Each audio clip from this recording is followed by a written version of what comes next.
A credibilidade está no ar. Apresentação de Carlos Eduardo Pessoa e Ítalo Bianco. Confira os destaques desta quarta-feira, 16 de agosto de 2017. Polícia Civil prende suspeito de violentar, desfigurar e matar uma mulher no Mauazinho. Homem é morto com 11 tiros dentro de carro enquanto esperava para fazer frete no bairro da União. Incêndio destrói galpão de catadores de papelão no centro da cidade. Quadro de saúde de deputado federal Sabino Castelo Branco apresenta melhora após sofrer AVC hemorrágico no domingo. Mais de 22 mil amazonenses nascidos em agosto podem sacar o abono salarial a partir de amanhã. E no esporte, seleção brasileira de vôlei vence amistoso contra Estados Unidos em estádio lotado de Manaus. E a abertura do Campeonato Brasileiro de Ginástica Pré-Infantil e Juvenil é hoje na Vila Olímpica.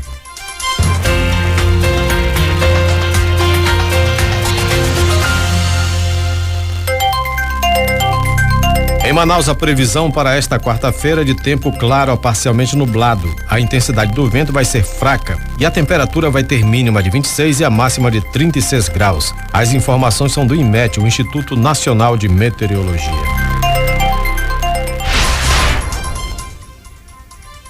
E quadro de saúde de deputado federal Sabino Castelo Branco apresenta melhora após sofrer AVC hemorrágico no domingo.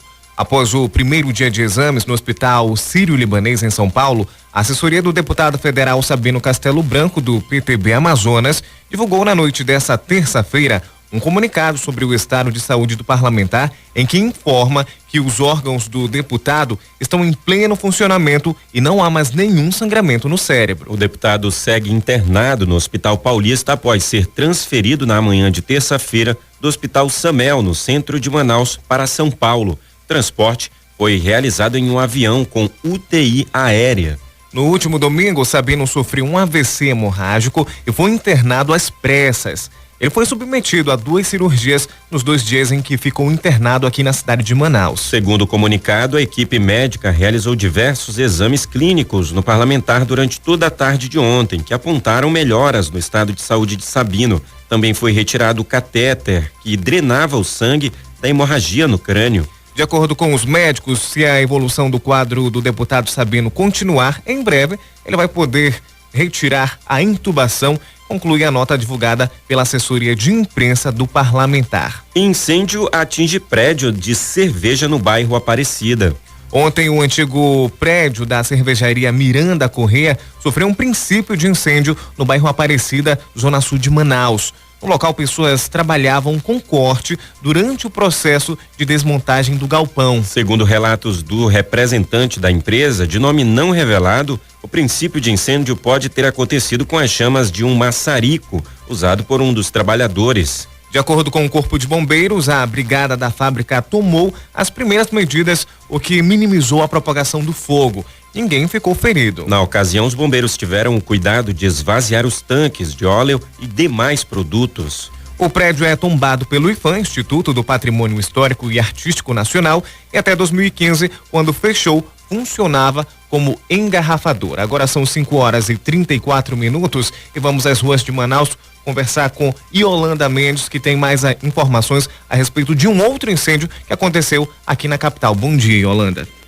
Bom dia, Ítalo. Bom dia, Carlos, ouvintes da Rádio Rio Mar. Muitos incêndios acontecendo nos últimos dias aqui em Manaus. E ontem à tarde, no final da tarde, início da noite, o Corpo de Bombeiros novamente foi acionado, e dessa vez para a área central da cidade. Ele foi acionado para um depósito de papelão localizado na rua Instalação, no centro de Manaus. No local funciona uma cooperativa dos catadores Aliança.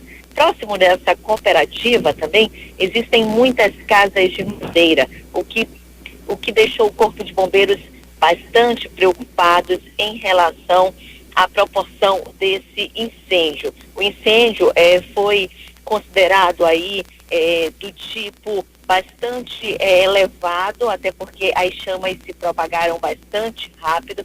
Para se ter uma ideia, 3 viaturas de combate a incêndio e uma de apoio para abastecimento, também uma unidade de resgate foram utilizadas. Ao todo, 16 bombeiros atuaram no combate às chamas, que foram controladas em 20 minutos. E de acordo com informações repassadas também pela cooperação, eles explicaram que na área havia muito material inflável, né? O que dificultou bastante o trabalho do Corpo de Bombeiros, por se tratar de uma cooperativa aí de reciclados, de catadores. Então, muito material reciclado, muito papelão, muito plástico também. Então, foram necessários aí mais de 5.000 litros para conter o fogo. E nesses últimos dias, o Corpo de Bombeiros tem trabalhado e muito. É importante destacar para o nosso ouvinte que ele deve, sim, logo acionar o Corpo de Bombeiros, né? Não tentar ali apagar o fogo, porque às vezes ganha uma proporção muito grande. É melhor você acionar. A primeira coisa é acionar o Corpo de Bombeiros. E dessa vez, o Corpo de Bombeiros conseguiu aí conter as chamas em 20 minutos, para que não se alastrasse tão rapidamente e chegasse até essas casas de madeira na área central da cidade. Voltamos aos estúdios. 5h37. O hangar que vai abrigar as aeronaves das Forças de Segurança do Estado foi inaugurado ontem no Terminal 2 do Aeroporto Internacional Eduardo Gomes, o Eduardinho. A ação marca o início das operações integradas aéreas para reforçar o patrulhamento ostensivo e as ações de segurança na capital e no interior. As aeronaves serão utilizadas em operações ostensivas, patrulhamento de presídio, investigação policial e de inteligência, resgate e ações de defesa social, assim como para estudos sobre viabilidade de tráfego, gerenciamento de congestionamentos e outras ações ligadas ao trânsito da cidade. O investimento para a criação da estrutura do hangar e manutenção das aeronaves, de acordo com a SSP Amazonas, é de aproximadamente R$1.400.000. Bem, ontem tomaram posse os novos membros titulares e suplentes do Conselho Municipal de Educação para o biênio 2017-2019. O presidente da União Municipal dos Estudantes Secundaristas de Manaus, João Vitor Cascais, falou sobre a importância de participar de eventos ligados à educação. Bom, o movimento estudantil, a UMES, ela tem como objetivo principal lutar pelo direito dos estudantes. E a gente acha de extrema importância a gente participar dos fóruns que debatem a educação, né? Seja o Fundeb, seja o Conselho Municipal. Eu acredito que o Conselho ele é um fórum super importante para a gente estar pautando mais melhorias nas escolas municipais de nossa cidade. Um dos membros da diretoria do Sindicato das Escolas Privadas do Estado do Amazonas, Firmino Alves Campelo, é outro membro novato. Ele falou sobre as expectativas na nova função. A minha expectativa é que o Conselho Municipal de Educação continue como vem fazendo o seu trabalho de fiscalização, orientação, credenciamento e autorização de escolas, tanto privadas quanto públicas, do município de Manaus. Nessa quinta-feira acontece a reunião ordinária do Conselho Municipal de Educação, em que serão eleitos os novos presidentes e vice-presidentes da entidade. Ao inaugurar uma segunda máquina de hemodinâmica implantada no Hospital Francisca Mendes, ontem o governador Davi Almeida solicitou a compra de um terceiro equipamento para o hospital. Davi também anunciou que pela primeira vez o interior do estado vai contar com tomógrafos já adquiridos. A máquina de hemodinâmica implantada nesta terça-feira deve começar a funcionar em setembro, assim que a calibragem for concluída e encerrar o treinamento das equipes que irão operar o novo equipamento. Bem, enquanto isso não acontece, o Fundo de Promoção Social e Erradicação da Pobreza vai fazer o repasse para a compra de mais um equipamento. Em maio passado, o setor de hemodinâmica do hospital estava parado com a única máquina em manutenção que está em funcionamento agora. A cada 500.000 pessoas, segundo o Ministério da Saúde, é necessária uma máquina de hemodinâmica para um padrão de bom atendimento à saúde. O Hospital Universitário Francisca Mendes, com o funcionamento das duas máquinas, vai redobrar os procedimentos de cateterismo cardíaco adulto e infantil, procedimentos neurológicos, vasculares, ablação e implantação de marca-passo na rede pública de saúde. Isso é importante, essa ação do governo do estado. A gente teve uma crise, principalmente neste hospital, o Hospital Francisca Mendes, onde existia aí uma fila de pessoas precisando desses procedimentos que são importantíssimos e procedimentos aí que até tiravam elas do risco de morte que até corriam, né? Eu conheço o caso de um paciente que sofreu 7 paradas cardíacas, mas não podia fazer uma cirurgia porque não tinha um equipamento para colocar um marca-passo. Graças a Deus que isso acontece e a gente, é sempre o que a gente torce, né? Quando acerta, é bom a gente falar, né? Quando acerta, é bom sempre você destacar o acerto também dos políticos. Quando errar, nós vamos falar, mas também quando acertar. E é importante sempre para você ter a ideia de como a política pode sim ajudar a vida da gente, pode salvar vidas e pode aí, qual é a função dela, dar o bem-estar social merecido a todos. Bem, mas vamos esperar até novembro, quando esse equipamento vai ser instalado, então, lá no Hospital Francisca Mendes. Bem, mudando de assunto, peixes-bois que viviam no Instituto Nacional de Pesquisas da Amazônia, INPA, começaram a ser levados ontem para o município de Manacapuru, a 68 quilômetros de Manaus. Os 12 animais viveram por aproximadamente 6 anos no Instituto e agora vão passar por uma etapa de adaptação para futuramente serem soltos na natureza. De acordo com o responsável pelo programa, o biólogo Diogo Souza, já foram devolvidos, na verdade, para a natureza 12 animais, desde que as atividades começaram em 2008, mas foi apenas há 6 anos que eles implantaram uma nova etapa para a readaptação gradual dos peixes-bois ao ambiente natural. Que é uma etapa pré-introdução na natureza. Os animais ficam como se fosse numa fase de estágio antes da soltura na natureza, que é o local, é uma fazenda privada, né, tem um tanque de piscicultura bem grande, de 13 hectares praticamente, e os animais permanecem lá entre 1 a 2 anos para se readaptar gradualmente ao ambiente natural. Depois desse período, os animais são levados para ir lá para o Rio Purus, que é uma reserva que tem no Rio Purus, que chama Reserva de Desenvolvimento Sustentável Pegasul Purus, onde aí sim os animais são definitivamente reintroduzidos no ambiente natural. Antes, a reintrodução dos animais era feita diretamente do cativeiro. O biólogo conta que em 2011, 4 peixes-bois foram devolvidos, mas eles tiveram dificuldade de se adaptar à natureza. Eles tiveram dificuldade de encontrar alimento, eles não conseguiram entender a questão do pulso de inundação dos rios. Teve um animal que ele morreu encalhado numa área de chavascal na vazante do rio. Os animais, esse animal, por exemplo, ele não entendeu que tinha que ir para áreas mais profundas, que é o que os peixes-bois selvagens fazem. Isso foi o ponto-chave, né, de criar essa etapa, porque nessa área tem as condições ideais, né, idênticas ao ambiente natural. Tem outras espécies de animais, tem alimento disponível, então o animal vai poder se alimentar sozinho. Como é um lago que é lateral ao Rio Solimões, tem uma influência no nível da água do lago. Então o lago sobe na época chuvosa, agora está no período seco, o lago já está mais raso. A programação continua hoje e amanhã com 4 animais sendo translocados em cada dia. No semicativeiro, a equipe responsável vai avaliar as condições físicas dos animais. Os mais aptos são selecionados para serem devolvidos ao ambiente natural. Jornal Primeira Hora. A credibilidade está no ar. 5h44 e produtores rurais começam a receber pagamento de subvenção da Malva e Juta após 3 anos esquecidos. As informações com Samara Souza.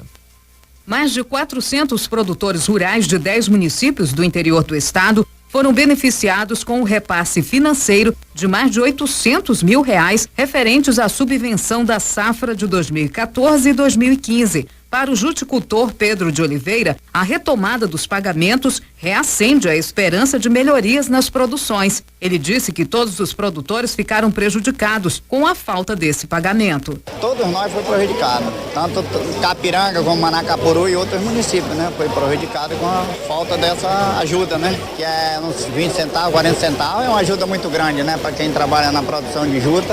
De acordo com dados do IDAM, o Instituto de Desenvolvimento Agropecuário e Florestal Florestal do Amazonas, o pagamento da safra 2015-2016 está programada para o mês de setembro. A produção de fibras desse período foi de mais de 4.000 toneladas, segundo o Instituto. Ainda durante a solenidade de pagamento dos produtores em Manacapuru, na região metropolitana de Manaus, a ADS inaugurou a Feira de Produtos Regionais do município. A feira é uma das 16 que estão sendo instaladas no interior do Amazonas, conforme destaca o secretário da Agência de Desenvolvimento Sustentável, Lissandro Breval. Nós estamos trazendo essa experiência das feiras de Manaus para os municípios, então nós já estamos em Novairão, Manacapuru, a gente entra com toda a estrutura de comercialização. Samara Souza, Rádio Rio Mar, jornalismo total. Os trabalhadores nascidos no mês de agosto podem sacar o abono salarial calendário 2017-2018 a partir desta quinta-feira. Os valores variam de R$ 79 a R$ 937 reais, conforme o tempo de trabalho durante o ano passado.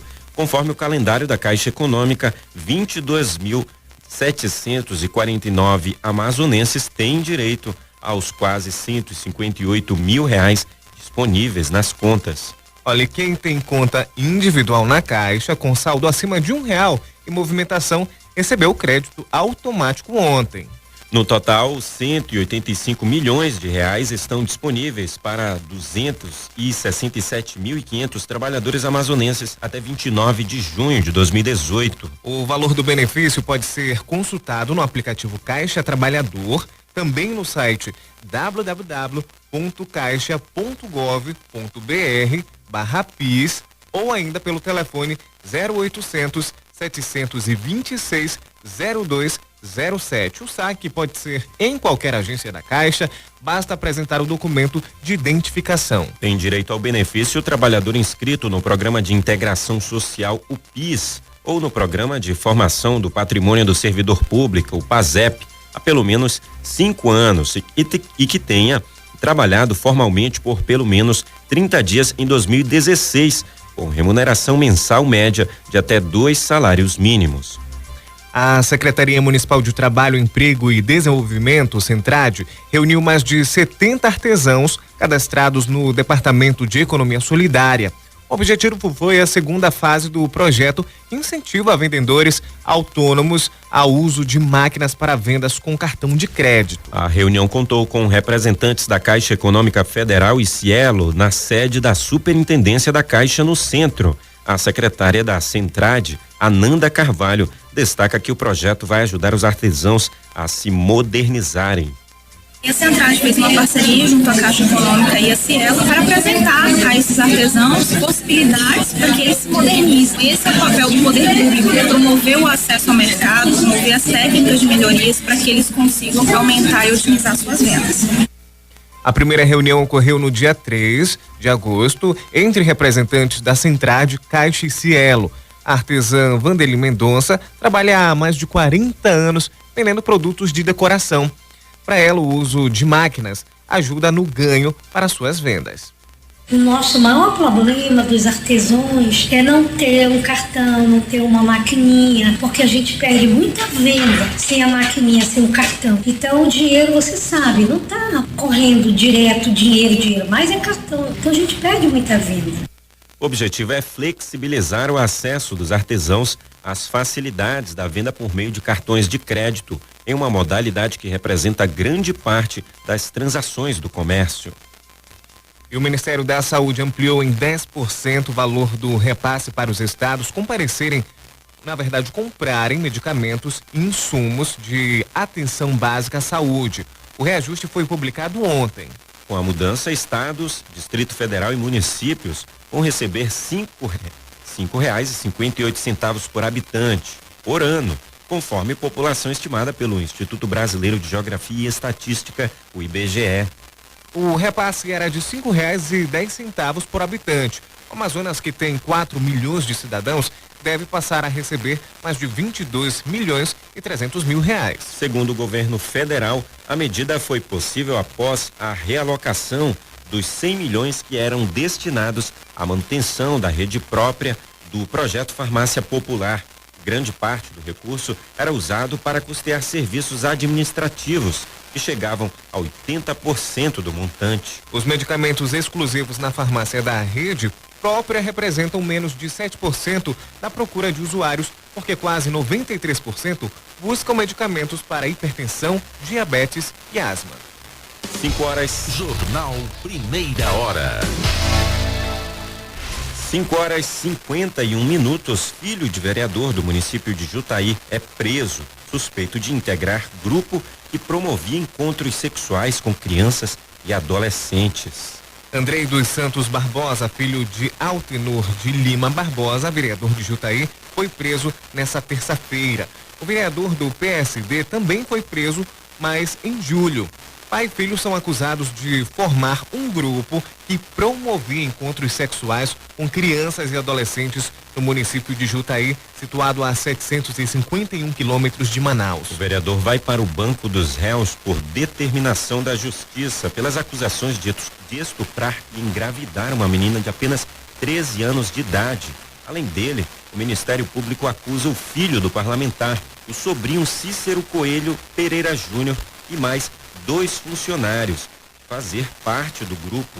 Altenor e o funcionário dele, Rosiberto Ferreira Trajano, foram presos no fim do mês de julho, por ordem do Tribunal de Justiça do Amazonas. Cícero Júnior, que é psicólogo da assistência social da Prefeitura de Jutaí, foi suspenso do cargo, proibido de deixar a cidade e de frequentar bares. O outro funcionário também terá a liberdade restrita.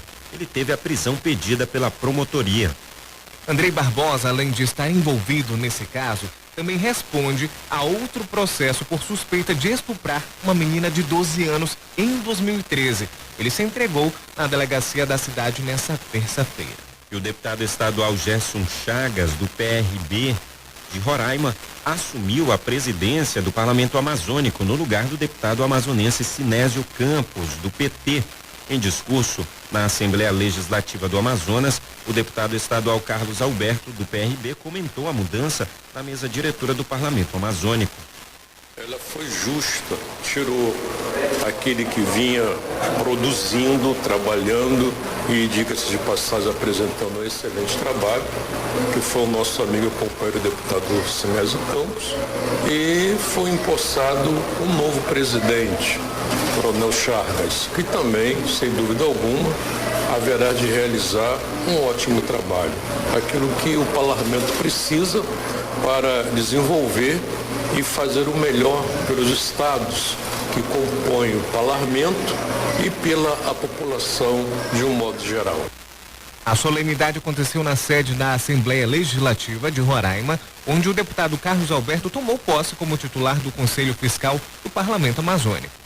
Eu tive o prazer, a honra de também ser empossado, juntamente com os demais que hoje fazem parte da mesa diretora. Fui empossado como titular do Conselho Fiscal e me coloquei à disposição, mais uma vez, para continuar a contribuir de uma maneira positiva a favor do trabalho do Parlamento Amazônico. Carlos Alberto ainda destaca que o Parlamento Amazônico vai se reunir novamente no próximo dia 24 deste mês em Brasília para discutir problemas indígenas da região com gestores da Fundação Nacional do Índio, a FUNAI. E aqui no Amazonas, o deputado estadual José Ricardo, do PT, criticou o corte de verbas em programas sociais que vem sendo realizado pelo governo federal, em especial o programa Bolsa Família. Segundo o deputado, no mês de julho, mais de 500 mil de famílias deixaram de ser beneficiadas pelo programa. Isso favorece, logicamente, a miséria no nosso país. Todo mundo sabe que são recursos que circulam na economia, que ajudam a economia, ajudam o consumo, as vendas, a produção e a geração de emprego. E esse quadro mostra, portanto, o resultado das ações do governo federal, do governo Temer. São vários programas que eles já acabaram, farmácia popular, uma série de outros na área da educação, sem falar nas reformas, mas aqui especificamente as ações do governo, ações diretas para beneficiar a população. Teve uma redução no Minha Casa e Minha Vida, o Luz para Todos também, aqui no Amazonas mesmo, está quase parado. E, portanto, aqui é um retrato desse grupo político que está aqui no nosso estado, no nosso país e, portanto, retirando o direito dos trabalhadores. O parlamentar também falou sobre a alteração nas vantagens fiscais que podem afetar a Zona Franca de Manaus. Com essa decisão de sancionar a lei complementar número 160, agora de 7 de agosto de 2017. E essa lei, ela favorece estados que concederam incentivos fiscais de CBS. Portanto, é uma lei que atenta contra a Zona Franca, contra o nosso estado. Porque por muitos anos o estado brigava na justiça e continua ainda brigando no Supremo, questionando os incentivos concedidos à revelia da Constituição para outros estados. E agora vem esse presidente e sanciona uma lei que favorece esses estados e desfavorece o Amazonas, né, dos trabalhadores, dos mais pobres, agora é para cima das empresas, para cima do estado. José Ricardo informou ainda que encaminhou à mesa diretora da Assembleia Legislativa uma solicitação para que entre com uma ação direta de inconstitucionalidade contra a decisão do governo federal. E ainda falando sobre política, até a próxima sexta-feira, a Assembleia Legislativa do Amazonas e Câmara Municipal de Manaus devem entrar com uma ação direta de inconstitucionalidade, a conhecida ADIM, junto ao Supremo Tribunal Federal, STF, contra a lei complementar sancionada ontem pelo presidente Michel Temer do PMDB. Essa medida legaliza os incentivos fiscais relativos ao Imposto sobre Circulação de Mercadorias e Serviços, o ICMS, concedidos ilegalmente pelos estados a empresas e indústrias. A decisão foi tomada nesta terça-feira pelos presidentes da Assembleia Legislativa, deputado Abdala Frache, do Podemos, e da Câmara Municipal de Manaus, vereador Wilker Barreto, do PHS.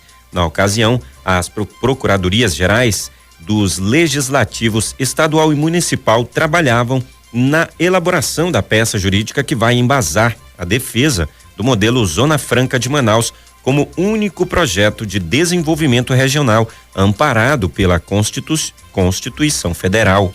O presidente da Assembleia Legislativa do Amazonas defende a necessidade de dar resposta através dos legislativos estadual e municipal para garantir que a Zona Franca não tenha nenhuma dificuldade em relação aos novos projetos. De acordo com o presidente da Câmara Municipal de Manaus, vereador Wilker Barreto, esse não será o primeiro nem será o último ataque ao modelo Zona Franca de Manaus, mas cabe aos entes políticos do estado combater os ataques. A Zona Franca, ela é protegida por lei. A Zona Franca de Manaus, se não existisse esta lei na Constituição, a economia seria praticamente inviável nessa região devido ao isolamento, né? Devido aos problemas com logística. E aí, a lei, principalmente, ela concede incentivos fiscais, essa questão do ICMS. Quando se tem um incentivo fiscal aqui nessa região, o empresariado, a indústria, ela, lógico, vai optar por vir para cá. É isso apenas que mantém. Quando você tira esses incentivos fiscais, ou então faz com que faz o que o presidente da República, Michel Temer, está querendo fazer quando sanciona esta lei, coloca outros estados para também darem incentivos fiscais, as empresas, logicamente, vão gastar menos, vão para os outros estados para gastar menos com logística, para lucrar mais. E aí fica ameaçado o modelo Zona Franca de Manaus. Polícia. E voltamos com informação de polícia. Homem é morto com 11 tiros dentro de carro enquanto esperava para fazer frete no bairro da União. Essas são as informações que traz é Yolanda Mendes. Yolanda. Ítalo, noite e madrugada bastante movimentada na área policial, e o Instituto Médico Legal teve muito trabalho nessa noite e nessa madrugada. Falando sobre esse homem que foi morto com 11 tiros, já foi identificado, trata-se do Lenon Lombardi Lobato, de 41 anos. Essa execução aconteceu ontem à noite por volta das 5h30, 6 horas da noite, lá na rua Pires de Carvalho, no bairro da União, na zona centro-sul de Manaus. De acordo com populares, o Lennon tinha estacionado seu automóvel aí, e 2 homens pararam em uma moto e já saíram dessa moto atirando contra ele. Foram 11 tiros e ele logo morreu. O Instituto Médico Legal foi acionado. Os populares não souberam informar a placa dessa moto, mas a polícia já pediu as imagens das câmeras de segurança no local. Quem atirou contra esse senhor foi o garupa que estava nessa moto, né? Uma das pessoas, um homem, ficou na moto, esse garupa saiu e já começou atirando contra o Lennon. Ele é morador daquela área e trabalhava também realizando frete. No momento da execução, ele estava escutando aí a rádio e a esposa da vítima logo chegou no local, ficou bastante desesperada quando viu que tratava-se aí do seu esposo. A Delegacia de Homicídios já está investigando o caso. Ontem também, o autônomo Valber Pereira de Souza, de 27 anos, foi morto com 4 tiros. O crime aconteceu por volta das 5 horas da tarde, no Beco da União, localizado lá no bairro Japim, na zona sul de Manaus. Segundo informações dos familiares, esse crime aconteceu quando ele estava chegando próximo da sua residência. O caso está sendo investigado pela na verdade foi registrado na 27ª SICOM, está sendo investigado também pela Delegacia de Homicídios. E nós temos também ainda entradas no Instituto Médico Legal, vítima de agressão física. O ajudante de pedreiro, Aires Lopes, de 32 anos. Essa agressão física aconteceu lá na Avenida Oitis, no bairro Armando Mendes.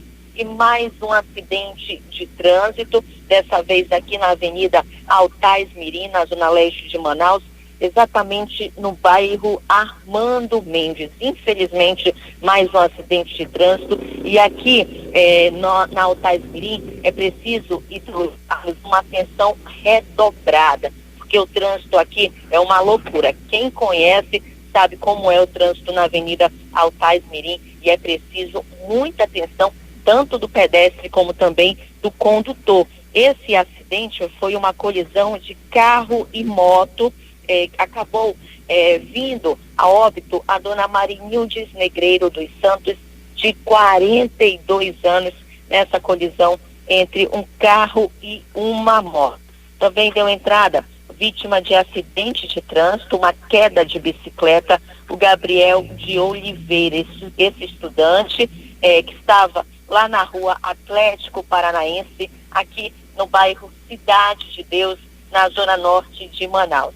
Deu entrada também vítima de arma de fogo, o Manuel Ferreira de Souza, de 37 anos. Esse crime aconteceu lá na Avenida Governador José Lindoso. Tivemos ainda uma vítima de afogamento, o Jefferson Diniz da Silveira, de 40 anos. Esse afogamento aconteceu lá no Tarumã, ali na Ponta Negra.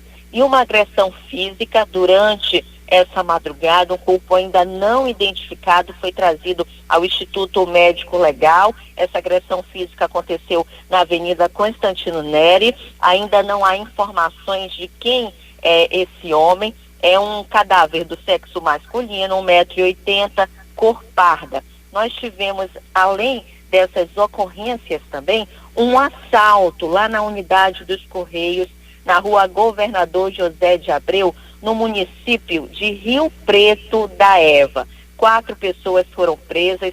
Elas tentaram assaltar essa agência do Correio e acabaram matando um segurança. Isso aconteceu ontem por volta das 5 horas da tarde. O quarteto entrou no local para realizar esse assalto e um segurança eles tentaram, na verdade, esse quarteto, um deles tentou arrancar a arma do vigilante, conhecido aí como seu Manuel Ferreira de Souza, de 33 anos.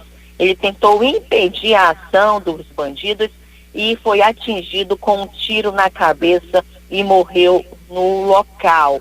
Segundo informações, logo a polícia foi acionada e encontrou esse quarteto em uma S10, lá na rodovia M010. Os suspeitos foram presos aí em flagrante. Foi encontrado com um desses suspeitos a arma que ele atirou contra esse vigilante. Esse tiro acabou pegando na cabeça e ele morreu no local.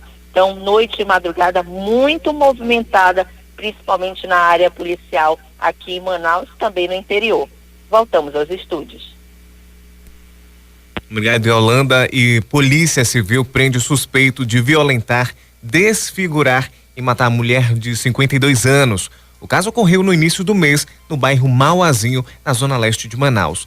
As informações com Samara Souza. Os policiais civis da Delegacia Especializada em Homicídios e Sequestros e do 29º Distrito Integrado de Polícia cumpriram o mandado de prisão preventiva em nome de Wilson Ferreira Abreu, de 37 anos, conhecido como Bodão. Segundo a polícia, ele é o autor do homicídio de Ivanilde Pedrosa dos Santos, de 52 anos. O corpo da vítima foi encontrado embaixo das ferragens de uma carreta, no bairro Mauazinho, despido, com sinais de estupro e o rosto desfigurado. O crime ocorreu no início deste mês. De acordo com o titular da Delegacia em Homicídios e Sequestros, Juan Valério, o suspeito foi preso no município de Codajás, após denúncia anônima. A pessoa reconheceu através das fotos que nos foram divulgadas. Então, conclamamos aqui a população que saiba de outros delitos, principalmente estupros, que essa pessoa tenha cometido, que nos procurem aqui na Delegacia de Homicídios ou também vá até o 29º DIP, porque a área que ele atuava ali era no Mauazinho. A delegada Kelene Passos, do 29º DIP, informou que o Wilson é investigado como autor de um estupro, também ocorrido no bairro Mauazinho.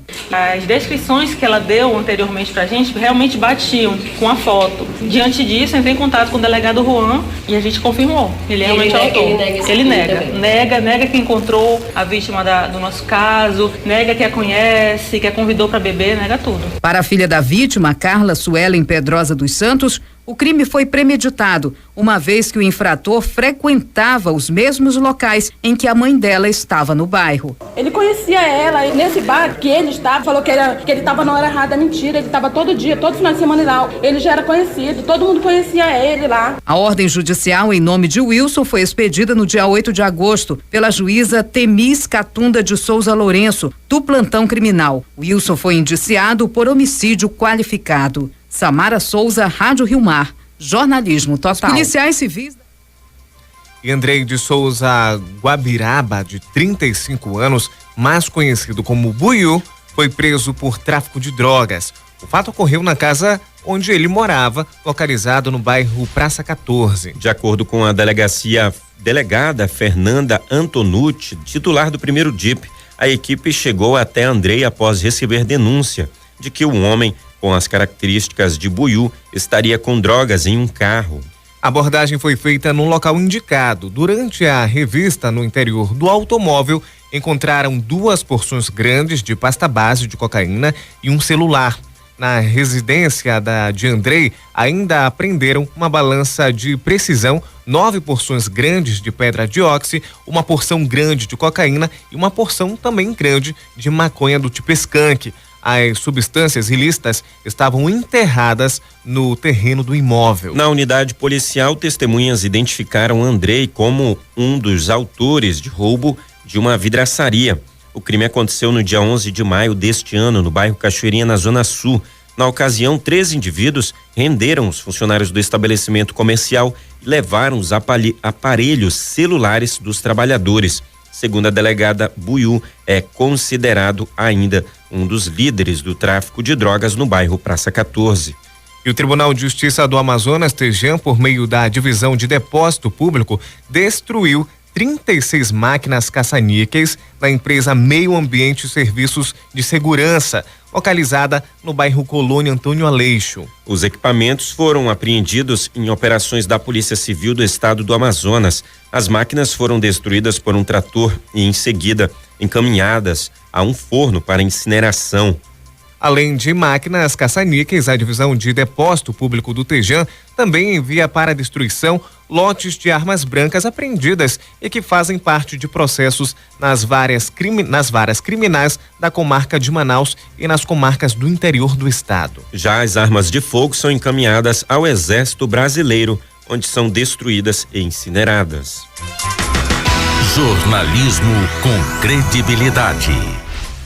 Mudando de assunto, até julho deste ano, o Instituto Municipal de Planejamento Urbano, Implurb, expediu 1.528 certidões de endereço com emissão da primeira via gratuita.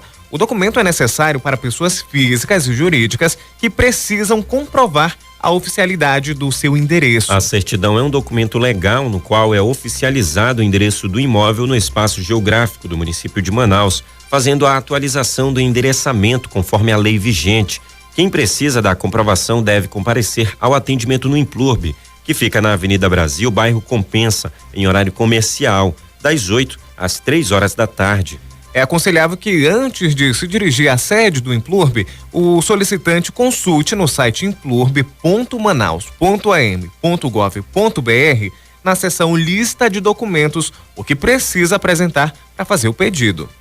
A Universidade do Estado do Amazonas, a UEA, reforça que para a solicitação de isenção de pagamento das taxas de inscrição para o vestibular e sistema de ingresso seriado UCIS 2017, acesso 2018, o candidato precisa anexar os documentos comprobatórios, conforme descrição nos editais dos certames. Para isso, é preciso ir até a área do candidato e, em seguida, anexar os documentos. O prazo para a solicitação de isenção do pagamento das taxas segue até a próxima sexta-feira, dia 18, exclusivamente então pelo portal uea.edu.br. O benefício da isenção de pagamento da taxa de inscrição se estende a candidatos trabalhadores com renda mensal igual ou inferior a 3 salários mínimos, ou que se encontram desempregados, e aos autônomos também, ou dependentes econômicos de responsável legal. A divulgação da lista de candidatos beneficiados com isenção da taxa de inscrição estará disponível para consulta a partir então do dia 23 de agosto. 6h17, faltando ainda 3 dias para o término das inscrições do Exame Nacional para a Certificação de Competências de Jovens e Adultos. Os interessados em obter os certificados dos ensinos fundamental e médio têm até às 11h59 da noite da próxima sexta-feira, dia 19, para garantir a inscrição por meio do site portal.inep.gov.br/enseja, enseja com 2 Cs. Bem, a pessoa que for fazer essa inscrição, seja o próprio candidato ou não, precisa ter em mãos os números do CPF e RG de quem será inscrito, assim como preencher também dados pessoais e endereço. Caso seja necessário atendimento específico, deve então declarar no ato da inscrição se é gestante, lactante, possui algum tipo de deficiência audiovisual, física, intelectual ou outra condição específica. Durante a inscrição, o candidato deve informar a unidade federativa e a cidade onde realizará o exame. No Amazonas, além da capital, as cidades de Humaitá, Manacapuru, Parintins, Presidente Figueiredo e São Gabriel da Cachoeira vão realizar os exames. O local da prova só é informado depois, quando o INEP liberar o cartão de confirmação. O exame acontece em todo o país no dia 8 de outubro. O horário da prova obedece o horário de Brasília, portanto, o candidato deve ficar atento quanto ao fuso horário. 6h19, vamos falar sobre a igreja, as atividades da igreja. Olha, a Igreja Católica celebrou ontem a memória de São Tarcísio, padroeiro dos Coroinhas. Ele foi um mártir da igreja dos primeiros séculos, vítima da perseguição do imperador Valeriano em Roma. São Tarcísio era acólito do Papa Sisto II, ajudava a servir o altar e acompanhava o Santo Papa nas celebrações eucarísticas. Segundo o coordenador arquidiocesano Juan Gabriel, para eles, São Tarcísio é exemplo a ser seguido. Para nós é o nosso padroeiro, ele é padroeiro também dos ministros da comunhão. Nós temos essa joia da igreja, né, que São Tarcísio ele foi um jovem que preferiu morrer a ver profanado o corpo de Cristo. Ele teve um zelo imenso pela Sagrada Comunhão.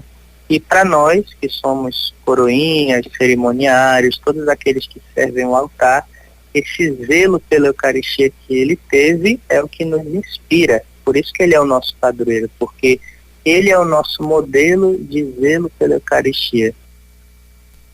O coordenador faz um convite a todos os coroinhas da Arquidiocese para participarem da celebração em honra a São Tarcísio. Nós gostaríamos de celebrar esse nosso santo padroeiro no dia 19, às 9 horas, no Santuário de Aparecida, e convidamos a todos os coroinhas da Arquidiocese. Após a celebração vai haver um lanche partilhado, então quem quiser participar pode levar o seu lanche. E nós vamos celebrar com a presença do arcebispo de Manaus, lá no Santuário de Aparecida. Esperamos contar com a presença de todos. Em Manaus, a Pastoral dos Coroinhas, Acólitos e Cerimoniários acompanha cerca de 5.000 agentes entre paróquias e áreas missionárias da Arquidiocese de Manaus. 6h21, já chegou aqui nos estúdios Samara Souza, logo mais vai apresentar o Rio Mar em Notícias. Quais os destaques de hoje, Samara? Bom dia. Bom dia, Carlos. Bom dia, Ítalo. Bom dia ao Anderson na mesa de áudio. Bom dia para você que está sintonizado. Desculpa, Rafael. Estão acostumados. Normal, um dia é um, um dia é outro. Eu digo, por isso que a gente vive trocando o nome. Desculpa, Bom dia, Rafa. Bom dia. Bom dia para você. Até que mãe está troca o nome dos filhos, né? Quanto mais amigos.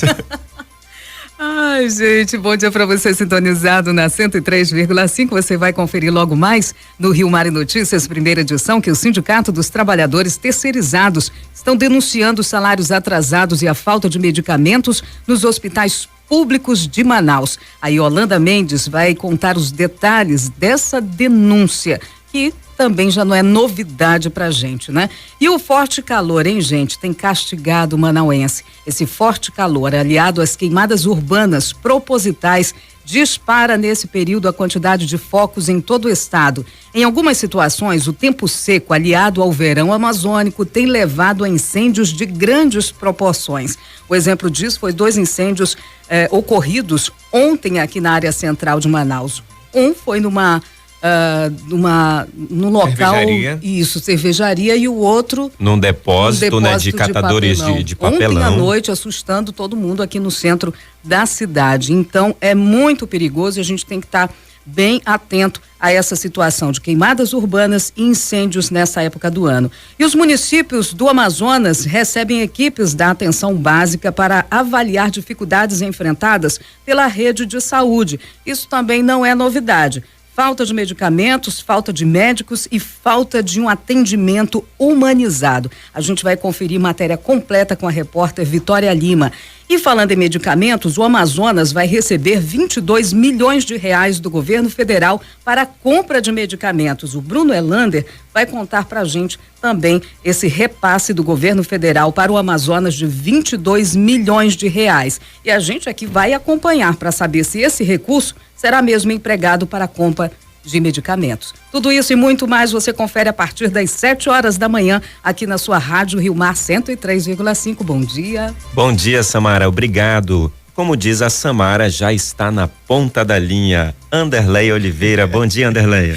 Bom dia, Anderleia. Bom dia a todos aí nos estúdios da Rio Mar FM. Nós temos um grupo de ciclistas, é o grupo 3D Desbravadores de Desafio.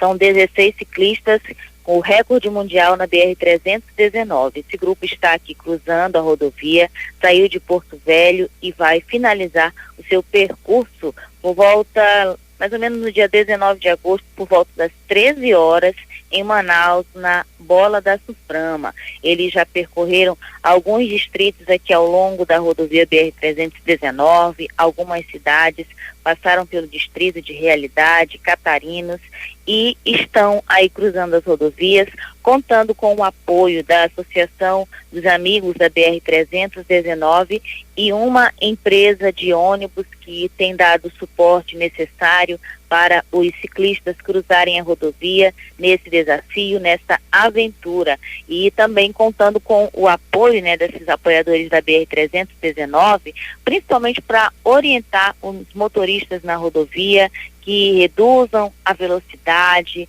que possam ter respeito com esse grupo, né, que está aí fazendo essa aventura nesse verão amazônico, nesse poeirão que está a BR-319. Nós recebemos notícias aí todos os dias que tem muita poeira na rodovia por conta de existirem muitas máquinas, né, trabalhando em diversos trechos. Então estamos aguardando inclusive a passagem desse grupo aqui pelo município do Careiro. Anderlei Oliveira, Rádio Rio Mar, Jornalismo Total.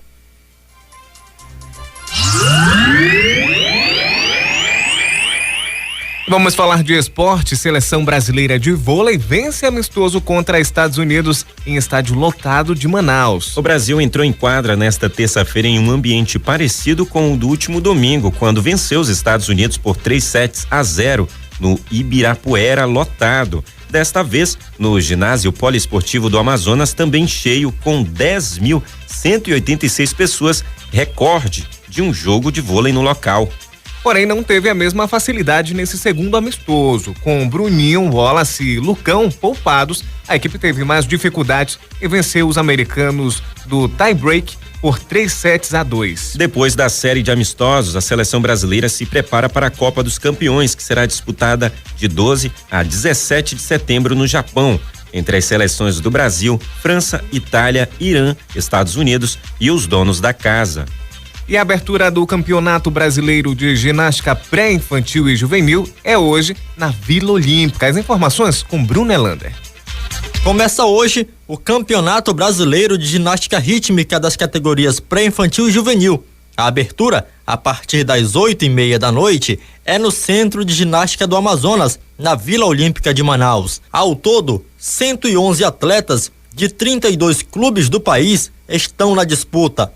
O Amazonas está representado por 10 atletas de 2 agremiações, a Associação Atlética Adalberto Vale e a Associação Amazonense Desportiva, Cultural e Eventos ADANCE. A presidente da Federação Amazonense de Ginástica, FAG, Alessandra Balbi, afirma que o torneio vai ser de alto nível. É o primeiro campeonato brasileiro que a Confederação está realizando da ginástica rítmica, a primeira competição oficial do país. Os clubes, as treinadoras, as ginastas já estão dentro das novas regras do novo ciclo olímpico. E agora a gente vai ter a oportunidade de estar acompanhando aqui em Manaus uma competição de alto nível. Além de valer título nacional, a competição também garante vaga em torneio internacional. Esse campeonato serve de seletiva para o Pan-Americano da categoria juvenil, que vai ser realizado em outubro nos Estados Unidos, na Flórida. Alessandra lembra que algumas atletas nunca participaram de competição nacional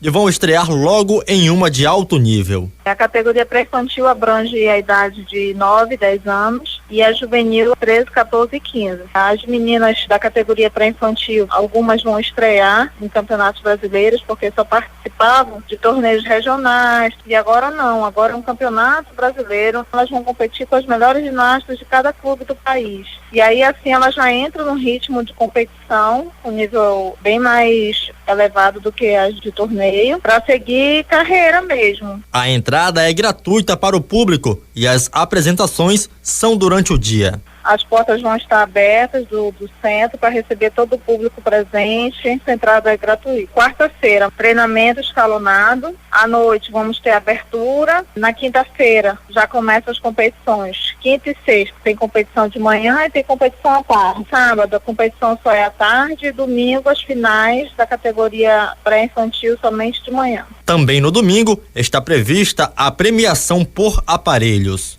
Bruno Elander, Rádio Rio Mar, Jornalismo Total. E agora trazendo as últimas informações desta edição, Yolanda Mendes. Yolanda. Carlos, mais um assalto no transporte especial aconteceu agora pela manhã. Os motoristas do transporte especial nesse momento fazem uma manifestação na rotatória ali da Samsung, estão fechando a via por conta desses constantes assaltos. Esse assalto aconteceu agora pela manhã, o caso está sendo registrado agora no 14º DIP, aqui na zona leste de Manaus, e nós vamos acompanhar Ontem acompanhamos aí esse assalto e hoje mais um assalto. Estamos chegando no 14º Distrito Integrado de Polícia e ao longo da nossa programação vamos dar mais detalhes. Voltamos aos estúdios. Encerra aqui esta edição do Jornal Primeira Hora, que teve a apresentação de Ítalo Bianco e Carlos Eduardo Pessoa. A operação de áudio foi de Rafael Silveira. Coordenação de jornalismo de Gessilene Sá. Jornal